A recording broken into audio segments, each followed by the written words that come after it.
বান্দাকে গুনার মজাও দিয়ে দিয়েছেন, আবার গুনাহের সাজার ভয়টাও অন্তরে দিয়ে দিয়েছে। বান্দা যদি গুনাহ করে আল্লাহ পাক বান্দাকে গুনার পরে আবার সুন্দর করে বলেও দিয়েছে, লা তাকুনাতু মির রাহমাতিল্লাহ ইস্তাগফিরু রাব্বাকুম ইন্নাহু কানা গফফারা। বান্দা গুনাহ হয়ে গেছে, একটা আমল করবেন, হাজার হাজার গুনাহ। পয়গম্বর বলেন, কোন ইমানদার বান্দা যদি সাগর সমপরিমাণ গুনাহ হয়, আল্লাহ নবী ডাক দিয়ে বলে, মুমিন একবার যদি কোন বান্দা সাগর পরিমাণ গুনাহ হওয়ার পর যদি এই শব্দ উচ্চারণ করে, আস্তাগফিরুল্লাহ রাব্বি মিন কুল্লি যামবি ওয়া আতুবু ইলাইহি, আমার নবী ডাক দিয়ে বলেন, সাগরের ফনা তলা পরিমাণ সমান যদি গুনাহ হয়, আমার আল্লাহ বান্দাকে ক্ষমা করে দিবে। সাগরের ফেনা পরিমাণ সমান, সাগরের ঢেউ যেরকম, ফেনা যেরকম, এরকম গুনাহও যদি হয় আল্লাহ ক্ষমা করে দিবে। শুধু শব্দ কয়টা? একটা। কি বলেন যাবে? আস্তাগফিরুল্লাহ। এই একটা শব্দের মাধ্যমে আল্লাহ বান্দার সব গুনাহ মাফ করে দেয়। হাসান আল বসরি রাহমাতুল্লাহ আলাইহি চিনেন কারা কারা? নাম শুনছেন? আমরা কিসের ভাইরাল? আমরা ভাইরাল না, আমরা ভাইরাস। ভাইরাল ছিল তারা যাদের জামানায় নেট ছিল না, কিন্তু সারা দুনিয়া তাদেরকে চিনে। ভাইরা আমার শুনেন, হাসান আল বসরির কাছে খালি এতটুকু বলবো, শুনে তারপরে চলে যাবেন। এটা হলো শিক্ষণীয় ঘটনা, যেখান থেকে আমরা শিক্ষা অর্জন করব, এখান থেকে আমরা শিখবো, বাসা পর্যন্ত যাব, আমল করবো ইনশাআল্লাহ। কষ্ট হতেছে নাকি?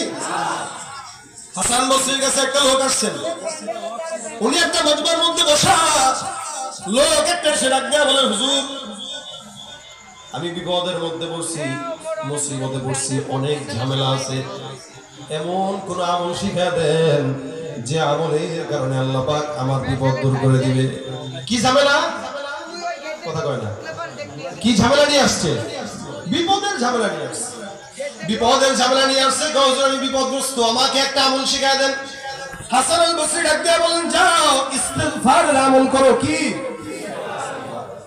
আবার আরেকজন আসছে, ডাক দিয়া বলতেছে, হুজুর গুনাহ হয়ে গেছে, এমন কোন শব্দ শিখায় দেন যে শব্দের কারণে আল্লাহ পাক রব্বুল আলামিন আমাকে ক্ষমা করে দিবে।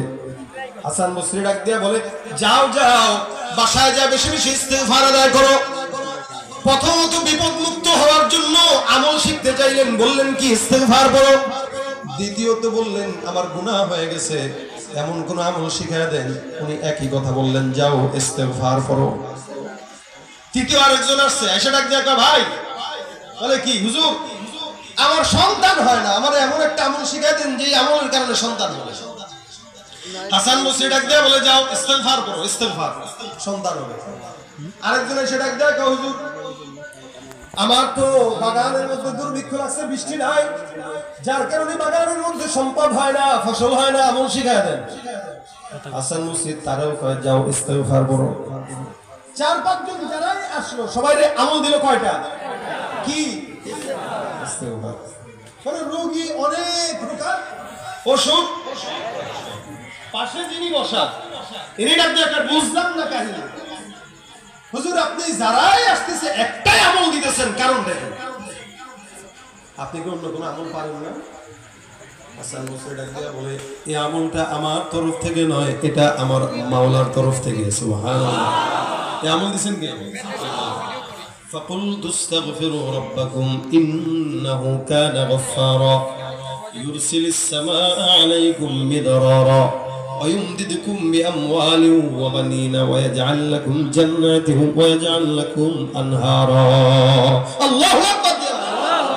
আল্লাহ পাক বলতেছেন, কারো যদি গুনাহ হয়ে যায় ইস্তিগফার করো, আল্লাহ পাক ক্ষমা করে দিবেন। আমার কাছে যে ব্যক্তিটা গুনাহ নিয়ে আসছে মাফ চাওয়ার জন্য, তাকে ইস্তিগফার করার কথা বললাম, আমল দিছেন কে? যে ব্যক্তিটা বিপদের জন্য আসলো, যে আমার ফসলের মধ্যে ফসল হয় না, ক্ষেতের মধ্যে বৃষ্টির কারণে, আমার আল্লাহ পাক ডাক দিয়ে বলেন, ইউরসিলিস সামাআ আলাইকুম মিদরারা, আল্লাহ পাক আসমান থেকে বৃষ্টি দিবে। যেই বান্দাটা মালের সংকট, বিপদগ্রস্ত, অভাবগ্রস্ত, এই ব্যক্তিটাও আসছে, আমার আল্লাহ ডাক দিয়ে বলে, ইমদিদকুম বিআমওয়াল, ইস্তিগফার কোন বান্দা যদি পড়ে, আমার আল্লাহ বান্দাকে সম্পদের ওসাআত দান করবেন। ইমদিদকুম বিআমওয়াল ওয়া বানিন। আরেক বান্দা আসছে আমার কাছে সন্তানের জন্য, আল্লাহ পাক বলছে কেউ যদি ইস্তিগফার করে তাকে আল্লাহ পাক সন্তান দান করবে। ওয়াজআল লাকুম জান্নাতিন ওয়াজআল লাকুম আনহারা, যে নাকি ফসল ফলে না, আল্লাহ পাক বলে কেউ যদি ইস্তিগফার করে আল্লাহ পাক তার জন্য সুন্দর বাগান দিয়ে দিবে, বাগানে আবার নহরও থাকবে, ঝর্ণাও থাকবে। সুবহানাল্লাহ। তার মানে ইস্তিগফার এমন একটা আমল যে আমলটা বান্দা যখনই করুক যেমনি করুক সর্বরোগের মহাঔষধ হিসেবে বান্দা আল্লাহর কাছে ইস্তিগফার যদি পড়ে, আমার আল্লাহ বান্দার সব মনের নেক মাকাসাদে হাসানা পূরণ করে দিবে। ভাইরা আমার দেখেন, ছোট্ট একটা ঘটনা কিন্তু আল্লাহর কাছে কত দামি। এটা শব্দ একটা আস্তাগফিরুল্লাহ, শব্দ একটা আস্তাগফিরুল্লাহ। কি বলেন? সবাই পড়েন, সামনে পিছনে ডানে বামে সবাই পড়েন। কি? আস্তাগফিরুল্লাহ, আস্তাগফিরুল্লাহ, আস্তাগফিরুল্লাহ। হাতের কাজ আছে, পায়ের কাজ আছে, জবানের কোনো কাজ নাই। জবান দিয়া একটাই কাজ উঠায় রাখবো, সেই কাজটা কি? বলে জবানের কাজ থাকবে ইস্তিগফার, জবানের কাজ থাকবে আল্লাহর দরবারে বারবার চাওয়া, জবানের কাজ থাকবে বারবার আল্লাহর কাছে বলা আস্তাগফিরুল্লাহ। গুনাহ হয়ে গেছে আস্তাগফিরুল্লাহ, বিপদগ্রস্ত আছে আস্তাগফিরুল্লাহ, সম্পদ নাই আস্তাগফিরুল্লাহ, সন্তান হয় না মাজারে সিজদা দিয়া লাভ নাই, মাজারে যায় লাভ নাই, আল্লাহর কাছে ইস্তিগফার বলেন আর চান সন্তান দেনেওয়ালাকে। আমাদের দেশের মানুষগুলা মাজারে যায় যা সন্তান চায়, ঈমান আসেনি? সেদিন দেখলাম হিন্দু ভাইদের পূজায় যায় হুজুরে বলতেছে আল্লাহর শুকরিয়া যে আল্লাহ আমার এখানে আনছেন। ঈমান কি আর আছে? কি একটা অবস্থা চলে আসছে। আরেক দল নিজের আজহারি সাহেবের সাথে দেখা করছে বলে এদের ঈমান চলে গেছে, আবার তওবাও করে। মানে দেখেন অবস্থা, মানুষের ভিতরে সহিহ বুঝ কত অভাব। একটা আলেমের সঙ্গে মহানাকা করতেছে, বুক মিলাইতেছে, কয় ঈমান নষ্ট হয়ে গেছে, মুসলমান হওয়া লাগবে। আবার ওদিক দিয়ে মাজারে যায় সেজদা করতেছে, ওইটা ঈমান নষ্ট হয় না। এই জন্য ভাইরা আমার, গুনাহ অনেক করছি আমরা, প্রতিনিয়ত আমাদের গুনাহ হয়। আমি আপনাদের চেয়ে বেশি গুনাহগার। আমি আগে দোয়া চাই আল্লাহর কাছে, আপনাদের কাছে, যে আল্লাহ পাক যেন আমাকে ইস্তিগফার করার তৌফিক দান করেন।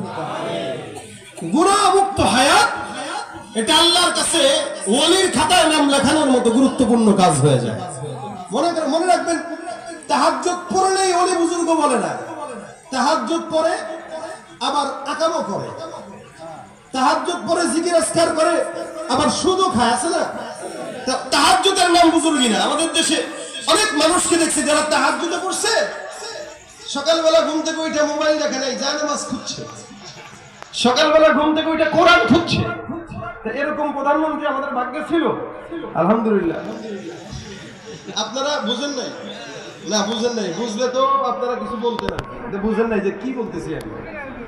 আপনারা যদি মনে করেন তাহাজ্জুদ পড়লেই বুজুর্গ হয়, তাহলে আমাদের বাংলাদেশের সাবেক প্রধানমন্ত্রী সবচেয়ে বড় বুজুর্গ ছিল। কারণ ঘুম থেকে উঠে আগে জানামাজ খুঁজতেন। আচ্ছা, এটা ভালো একটা দিক যে ঘুম থেকে উঠে জানামাজ নেক বানা, অনেক বলছে তো খুঁজলো, কিন্তু খুঁজলেই কি বুজুর্গ হয়? অনেকজনকে দেখছি আবার বলতে যে আমি 80 টাকার তাহাজ্জুদ পড়ি, নফল পড়ি, কিন্তু ওদিকটা আমার আলেমদেরকে ধরে ধরে বন্দি করে আয়না ঘরে নিয়ে যায়। এখন তাহাজ্জুদের নাম বুজুর্গি না, বুজুর্গি হলো গুনাহমুক্ত হায়াত। কি হায়াত? গুনাহমুক্ত হায়াত। আল্লাহ আমাকেও দান করুক, আপনাদেরকেও দান করুক। প্রত্যেকটা বান্দা যদি গুনাহমুক্ত হায়াত রাখতে চান, সবচেয়ে বড় কাজ আস্তাগফিরুল্লাহ। যখন সময় হয়, হাতের কাজ আছে, পায়ের কাজ আছে, জবানের কাজ নাই, জবানের কাজ উঠায় রাখবো এটাই। দোকানে বসে আছি তো ইস্তিগফার, বাজারে যাচ্ছি তো ইস্তিগফার, গাড়ি চালাচ্ছি যখন সময় হয় আস্তাগফিরুল্লাহ। একবার পড়ে নেন তো, সমস্যা কি? যখন মনে হয় একবার মুখে আওড়ান। আপনার ইস্তিগফার আপনার অগোচরে আপনার গুনাহকে কেটে কেটে আস্তে আস্তে ছাঁটাই করে ফেলবে ইনশাআল্লাহ। আপনার বিপদ দূর করে দিবে, আপনার রিজিকের ওসাত দান করবে, আপনার সন্তান সম্পত্তিতে বরকত দিবে, আপনার ফসল আদিতে বরকত দান করবে। আর কি চাই একটা মানুষের? যার সন্তান আছে, সম্পদ আছে, গুনাহমুক্ত হায়াত আছে, বাগানে ফল ফলাদিতে ভরপুর আছে, এই লোকের আর কি চাই? যার বিপদ নাই, এই লোকের আর কি চাই? এই সব কিছু আমল কয়টা? কি? আস্তাগফিরুল্লাহ, আস্তাগফিরুল্লাহ, আস্তাগফিরুল্লাহ, আস্তাগফিরুল্লাহ, আস্তাগফিরুল্লাহ। যদি পড়েন, একসঙ্গে 10 জন বসলেন, একসঙ্গে 10 জন বসার পরে একজনের মনে হইল হুট করে আস্তাগফিরুল্লাহ পড়ে ফেলবেন, পাশ থেকে আরেকজন যদি কয় দেখছেন ভিজা দরবেশ, আস্তাগফিরুল্লাহ করতেছে, কি দরবেশ সে, এটা শয়তান, মনে রাখবেন। ও নিজে পড়বেও না, আপনি পড়েন এটা সে চায়ও না। এরকম শয়তান থাকলে এগুলোর পাত্তা দিবেন না, কারণ লা তাত্তাবিউ খুতুওয়াতিশ শাইতান। ইমানের পথে চলতে গেলে কিছু শয়তান আপনাকে ঘেরাও করে ধরবে, এদেরকে পাত্তা দেওয়া যাবে না। ও বলে বলল, বাস তুই তোর মতো থাক, আমি আমার মতো আছি, আমি ইস্তেগফার করতেছি, এটা আমার নিজের কারণে, তোর দেখানোর জন্য না। হ্যাঁ, আপনি একটু জোরে বললে হবে কি, আপনার আশেপাশে আরো 10 জন যদি থাকে, 10 জনের মধ্যে 2 জন তো পড়বে। সব তো আর শয়তান না, কিছু ইমানদার তো আছে যারা পরিবেশ খুঁজে, পরিবেশ পাইলে আমল করা শুরু করে। তা আপনার আমলের কারণে যদি একজন আস্তাগফিরুল্লাহ পড়ে, তো এটা সওয়াব, তো গুনাহ তো না। এই জন্য যখন পড়বেন একটু জোরে পড়বেন, আস্তাগফিরুল্লাহ একটু জোরে পড়ে ফেলবেন, দেখবেন আপনারও সওয়াব হবে, পার্শ্ববর্তী যে আছে তারও সওয়াব হবে। কারা কারা পড়তে রাজি আছে হাতটা তুলেন ইনশাআল্লাহ। আল্লাহ তুমি আমাদেরকে তৌফিক দান করো, আল্লাহ আমাদের জবান সহজ করে দাও। গাল ব্যথা হবে, জিহ্বা ব্যথা হবে, আচ্ছা বলেন পেটের ব্যথা আছে কিনা? পেটে ব্যথা হয়, পিঠে ব্যথা হয়, ঘাড় ব্যথা হয়, এমনি থাকে, গলা ব্যথা হয়, চক্ষু ব্যথা হয়, কপাল ব্যথা হয়, মাথা ব্যথা হয়, পা ব্যথা হয়, হাত ব্যথা হয়, সব ব্যথা হয়, লেকিন জিহ্বা ব্যথা হয় কেন? আল্লাহ জিহ্বাকে দিছেই বান্দা আল্লাহর জিকির আদায় করবে, এই জন্য জিহ্বা কোনোদিন ব্যথা হয় না। জিহ্বাকে যত কাজে লাগাইতে পারেন, শুধু আল্লাহর জিকিরে। আমরা আমাদের অনর্থক কথাবার্তা, আল্লাযীনা হুম আনিল লাগবি মুআরিদুন, ইমানদার যারা, এরা অনর্থক কাজ, অনর্থক কথা থেকে নিজেকে বাঁচাবে। যখন বলা দরকার তখন আস্তে করে ইস্তেগফার বলবো, যখন জিকির করা দরকার তখন সুবহানাল্লাহ বলবো, আলহামদুলিল্লাহ বলবো, আল্লাহু আকবার বলবো। এই সমস্ত শব্দগুলো উচ্চারণ করলে ইনশাআল্লাহ জিন্দেগি কামিয়াব। দেখেন 2 দিন ব্যাপী মাহফিলে আজকে শেষ দিনে, শেষ অধিবেশনে এই পর্যায়ে আপনারা ভরপুর মানুষ এই জায়গায় বসলেন। যাওয়ার সময় বাসায় চলে যাবেন, তোমারও খেয়ে দিয়ে ইনশাআল্লাহ চলে যাবেন, ফজরের নামাজ জামাতে পড়বেন তো ইনশাআল্লাহ। গেলেন, এখন এই মাহফিলের সার্থকতা কি? সার্থকতা হলো এটাই, এখান থেকে 100 জন, যদি 100 জন, আমি 100 জনও বলবো না, একজন হোক, যেই লোকটা আজকের মাহফিল থেকে নিয়ে এই জিনিসটা নিবে যে আমি ইস্তেগফার করব, আজকে থেকে নিয়ত করছি, আমি করবো, আমার বিবিকে পড়াবো, এই নিয়ত করে একজন মানুষ যদি যায়, তো আমার বিশ্বাস আল্লাহ পাক একজনকে উসিলা করে আজকের মজমাকে নাজাতের উসিলা বানায় দেবেন। আমাদের ছোট ভাইগুলো অনেক কষ্ট মুজাহাদা করে আপনাদেরকে আয়োজন করে দিছে। ভাই ওরা কি আর বোঝে, কতটুকু আর বোঝে, এতটুকু ছেলেরা যদি আপনাদেরকে এত সুন্দর একটা মজমার আয়োজন করে দেয়, আপনারা এই মজমার আয়োজন করার পরে, এত কথা শোনার পরে যদি একটা আমল না করতে পারেন, এটা তো আপনাদের কপাল পোড়া। প্রত্যেকটা মাহফিল থেকে একটা একটা করে জিনিস নেব।